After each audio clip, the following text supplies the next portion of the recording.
Hello दोस्तों, नमस्कार। आप सभी का स्वागत है मेरे इस नए वीडियो में।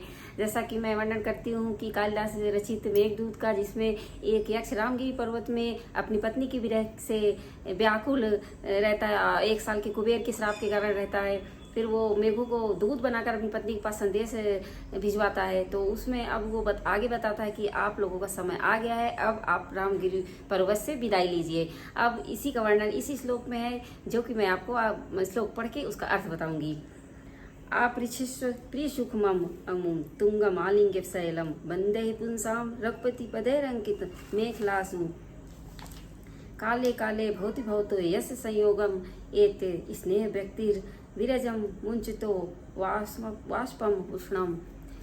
अब यक्ष कहता है कि आप ऐसे रामगिरी पर्वत से विदा लीजिए जिसकी रामगिरी पर्वत के ढलानों पर सबके बंदनी रामचंद्र जी के पैरों के निशान बने हुए हैं। ऐसे पर्वत से अब आपकी विदाई लेने का समय आ गया है, यानी आप यहाँ से जाइए इस संदेश को लेकर। और आप का संयोग रामगिरी पर्वत से ऐसे हो रहा है जैसे कोई प्रेमी युगल बहुत दिनों बाद जब मिलते हैं तो उनके आंखों में अश्रु होते हैं। और आप जब रामगिरी पर्वत से मिल रहे हो गर्मियों के दिन में, आषाढ़ मास में, तो वाष्प बनता है क्योंकि पर्वत गर्म होता है। और जब उससे मेघ यानी बादल जो है उससे टकराते हैं, उससे मिलन होता है, तो उनकी जो वाष्प है, उससे जो पानी है वो उसमें पड़ते ही वाष्प की तरह उड़ जाता है और वाष्प की बूंदें होती हैं। जो कि ये कवि यक्ष के द्वारा यह बताता है कि जब दो प्रेमी यानी प्रेम करने वाले, एक दूसरे स्नेह करने वाले आपस में मिलते हैं तो उनके आंसू निकलते हैं। तो वो जब वाष्प बन के उड़ जाते, पर्वत गर्म होता है और पानी जब आषाढ़ मास से पहला पानी उससे मिलता है तो वाष्प बन के उड़ जाता है। वो ऐसे है जैसे कि बहुत दिनों बाद पर्वत अपने प्रेमी या प्रेमिका से मिला हुआ और उसके अश्रु निकल पड़े हैं। तो ऐसे रामगिरी पर्वत से आपका मिलन हो चुका है और आप अब रामगिरी पर्वत से चलने का आपका समय हो चुका है। तो आप अब रामगिरी पर्वत से जाइए। अब रामगिरी पर्वत इस समय हम लोग चित्रकूट में उपस्थित कांतानाथ स्वामी है, उस पर्वत को मानते हैं, उसकी परिक्रमा करते हैं। और इसमें कवि बता रहा है कि रामगिरी पर्वत के ढलानों में श्री रामचंद्र जी के चरणों के निशान हैं।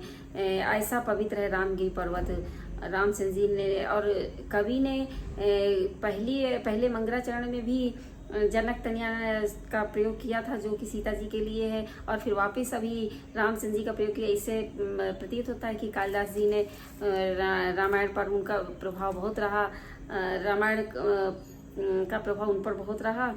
और उन्होंने रामचंद्र जी के जो पैरों के निशान की बात किए हैं, आप अभी जाइए वहाँ पर। उस कामतानाथ स्वामी जी का जो चित्रकूट का पर्वत है उसमें जहाँ भरत मिलाप हुआ है वो जगह भी है जिसमें रामचंद्र जी और भरत जी के पैर बने हुए हैं। अभी भी आप देख सकते हो वहाँ जाकर। वो पैर नॉर्मल आदमी से थोड़े बड़े हैं, मैं तो देख के आई हूँ। और उसमें सब लोग पैसे चढ़ाते हैं और पत्थर में वो पैर बने हुए हैं। लोग ऐसे मानते हैं कि जब भरत मिलाप हुआ था, रामचंद्र जी में मिले हुए थे, तो इतने मतलब उनकी जो मतलब दशा थी वो देख के पत्थर भी पिघल गया था। जिस पत्थर के ऊपर खड़े थे उस पत्थर में उनके पैर बन गए हैं। तो जो आज भी स्थित है, आप जाइए तो कभी ये चीज़ जरूर देखिए और महसूस कीजिए कि ये श्री रामचंद्र जी के पैरों के निशान है, उनके भाई के निशान है। वो ऐसे प्रतीत होते कि सच में कोई आपस में गले मिल रहे हैं, उनके पैर बने हुए हैं। और यहाँ पर कवि ने भी यही बात कही है कि जो पर्वतों की ढलान है उसमें रामचंद्र जी के पैरों के निशान है, यानी कि रामगिरी पर्वत है वो बहुत ही पवित्र। और अब मैं आगे के श्लोक पढ़ती हूँ और उसकी व्याख्या करती हूँ। मार्गम तव श्रुडु कथयत त्वत्र प्राणायान रूपम संदेशम में तदनु जलद श्रोष्यति श्रोत्रवेयम खिन्ना खिन्ना खित्रा खित्रा शिखर सुपदम न्यस्य गंतासी यत्र छीड़ा छीड़ा पर लघुपया स्रोत शाम चो भुज। अब इसमें यक्ष कहता है कि आप जब रास्ते के लिए जाओगे तो आपको थकान महसूस होगी, तो आप जो पर्वती की चोटियां हैं उसमें पैर रख के आराम कर लेना, क्योंकि जो मेघ होते हैं वो पर्वतों के आसपास ही, जो चोटियाँ थी आसपास ही उड़ते रहते हैं और उन्हीं से टकरा के वर्षा होती है। इसलिए जब आपको थकान महसूस हो तो पर्वतों की चोटियाँ उसमें पैर रख के आराम कर लेना। और आपको जब प्यास लगे चलते चलते तो आप नदियों से जल पी लेना और नदियों के हल्के जल को पी लेना। हल्के जल का भी यहाँ कहना चाहता है कि हल्का जल यानी कि शुद्ध जल। जब कोई नदी निकलती है पर्वतों से तो वो पर्वतों से टकराते हुए आगे बढ़ती है और जब वो पर्वतों से टकराती है तो वो एकदम शुद्ध पानी हो जाता है पर्वतों से टकराने के कारण। जैसे ही वो मैदानों में बहती है तो वो अशुद्ध होती है, उसमें बहुत सारे प्रदूषण मिल जाते हैं, इसलिए वो मतलब कि वो प्रदूषित हो जाती है। इसलिए जब जैसे ही वो पर्वतों से टकराती है शुद्ध होती जाती है, ऐसे जल को आप पी लेना है।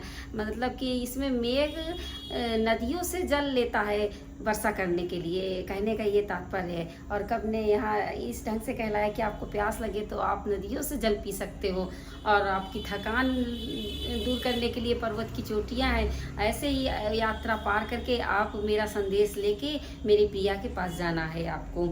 इस प्रकार का भी पर्वत जो हल्के जल का प्रयोग किया, इसका मतलब हुआ आरओ वाला जल। जो आजकल हम लोग आरओ का जल मिलावटी मतलब बनावटी पीते हैं और मिलावटी पानी तो मतलब कि आजकल प्रदूषित बहुत ज़्यादा है, तो उसको हम लोग आरओ के जरिए शुद्ध करके पीते हैं। और वो प्राकृतिक रूप से शुद्ध जल वो है जो नदियों के जल पर्वतों से टकराते हैं, वो बिल्कुल शुद्ध जल होता है।